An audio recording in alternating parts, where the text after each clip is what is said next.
Bueno, siguiendo entonces con este módulo de justicia, equidad y perspectiva de género, tenemos que la igualdad de género es ser valorados por igual independientemente del sexo. Entonces, tomar medidas para que los hombres y mujeres tengan las mismas posibilidades y oportunidades en la vida de obtener acceso a los recursos de todo tipo, ¿ya? Y en este caso, referido al curso y a ustedes, ¿cierto? A lo que tiene que ver con la atención de salud, las prestaciones de salud. La igualdad, y aquí es importante hacer una distinción, porque la igualdad legal no implica necesariamente, perdón, una igualdad real. La igualdad formal, ¿cierto?, es la que está dada a través de la Constitución y de las normas de que sea un país. Nosotros, si bien es cierto, reconocemos que hay un avance importante en esta materia y hay normas legales que han avanzado mucho. Por ejemplo, lo que tiene que ver con los regímenes matrimoniales. Hoy día las mujeres, a excepción del régimen de sociedad conyugal, podemos administrar nuestros propios bienes todavía. En ese régimen no lo podemos hacer, salvo escasas excepciones, muy difíciles de revertir por lo demás. Existe una cierta igualdad formal. Hombres y mujeres tenemos derecho a voto, ahí hay una igualdad formal. Del acceso a la educación, el derecho a la educación es para hombres y mujeres, también es una igualdad formal.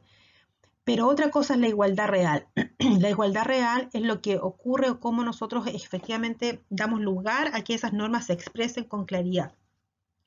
La igualdad real tiene que ver con cómo nosotros a través de nuestro ejercicio, nuestra práctica de trabajo, ¿cierto? Efectivamente acercamos y aplicamos este reconocimiento de igualdad entre hombres y mujeres. Eh, y que pasa muchas veces porque la norma no permea o no traduce, ¿cierto? Eh, o no traspasa, ¿cierto?, los prejuicios, los estereotipos de quien está ahí en una posición de, por ejemplo, en una atención, en una atención médica, en una atención de enfermería, en una atención nutricional, en una atención como TENS, ¿cierto?, en el SOME, o desde el caballero que maneja o señora que maneja la ambulancia, ¿cierto? Como en definitiva, en ese momento, en ese espacio, ¿cierto?, opera también, no solo la norma está presente, sino que también mi propia construcción de lo que es ser hombre y mujer, mis propios prejuicios, estereotipos. Voy a poner el ejemplo de un amigo que en alguna oportunidad le solicitó ahora a un neurólogo para poder hacerse y esto fue hace 4 años atrás, digamos, solicitar una hora a un neurólogo para hacerse una esterilización, ¿ya?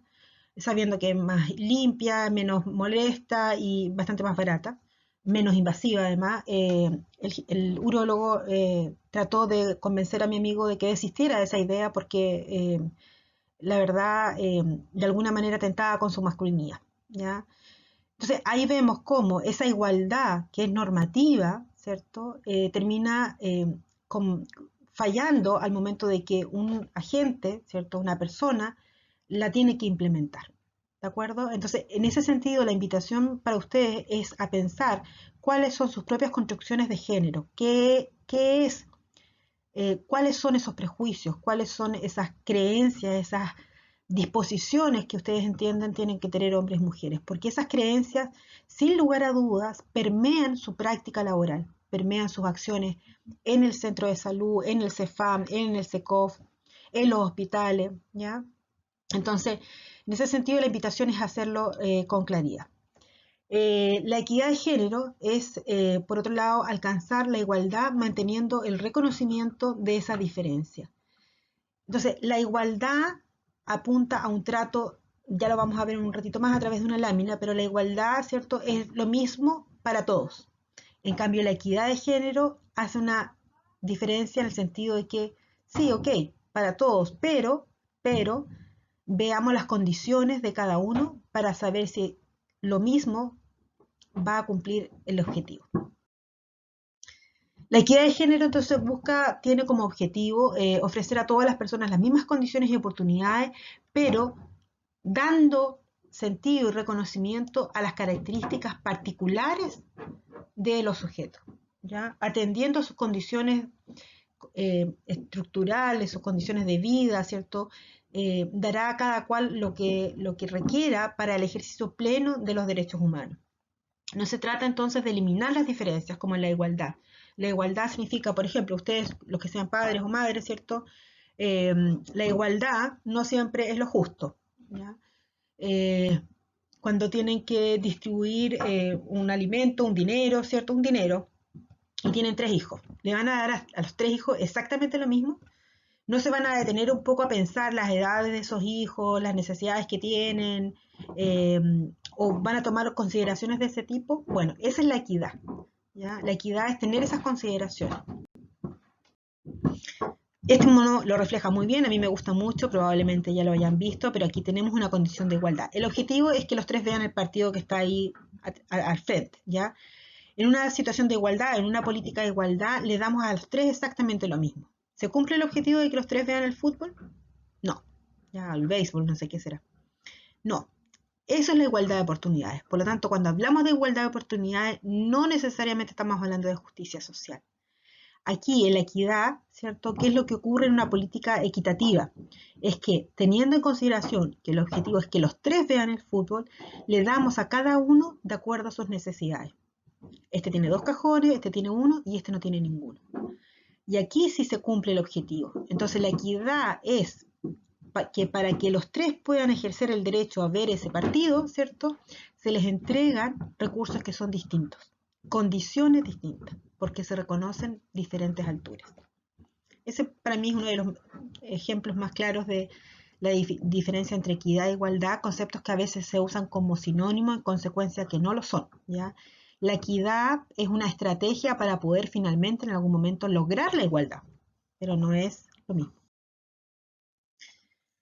La perspectiva de género lo que busca es, ¿cierto?, visibilizar las condiciones que genera la posición de hombres y mujeres en el espacio, detectar los elementos o factores que afectan a la igualdad entre hombres y mujeres en los distintos ambientes y generar acciones, planificaciones, ¿cierto?, que tiendan a revertir las condiciones estructurales que generan esas condiciones de desigualdad. Entonces, visibilizar, detectar la desigualdad y generar planificaciones que remuevan esas condiciones. Esa es la perspectiva de género. Esta es una lámina que abunda un poco en esa explicación eh, para que ustedes la vean. Entonces, la incorporación de la perspectiva de género, en este caso en salud y en otras políticas públicas, ¿cierto? Busca el análisis del origen de la desigualdad, la construcción de acciones afirmativas para resolver esa situación, permite o genera espacios, oportunidades para que las mujeres puedan participar en aquellos en que no han participado históricamente, se han encontrado rezagadas, promueve el acceso a los recursos, a propósito de lo que decía Fraser, promueve programas, proyectos y acciones desde la igualdad de género, ¿cierto? Y con un enfoque de derechos humanos.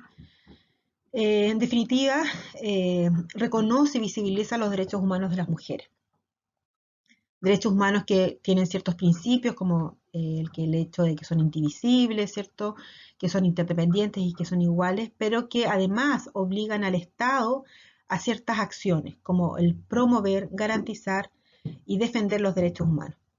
Y probablemente para quienes no lo sepan, ¿cierto? El Estado chileno ha suscrito importantes convenios para erradicar la violencia de género en las mujeres, como la Convención de CEDAW, el año pasado recientemente ratificada por el Estado chileno, y que obliga a que el Estado respete, garantice y promueva acciones para eliminar cualquier forma de discriminación hacia la mujer. En ese sentido, ¿cierto? Cuando ustedes están en su trabajo, ustedes son representantes del Estado, ustedes son el Estado en ese minuto y por lo tanto no es el Estado en abstracto el que tiene que promover, garantizar y respetar los derechos humanos. No es el Estado en abstracto, son ustedes en el ejercicio de sus funciones el Estado que debe garantizar, promover y respetar los derechos humanos. ¿Cómo es que, porque no basta, ¿cierto?, que ustedes en tanto funcionarios de salud, funcionarios públicos tengan claro estos 3 deberes del Estado, sino que además es importante avanzar hacia el empoderamiento de aquellas personas que están más rezagadas, que están en una condición de subordinación. Sin embargo, el empoderamiento es un proceso que es interno, que es subjetivo y que tiene que ver con la posibilidad de estudiar acciones, tomar decisiones y llevarlas adelante para poder concretar nuestro proyecto de vida. En ese sentido, es un proceso personal, subjetivo, ¿cierto?, que empodera, y ahí la tarea es que desde las políticas, ¿cierto?, se generen esos espacios que permitan el empoderamiento de las mujeres.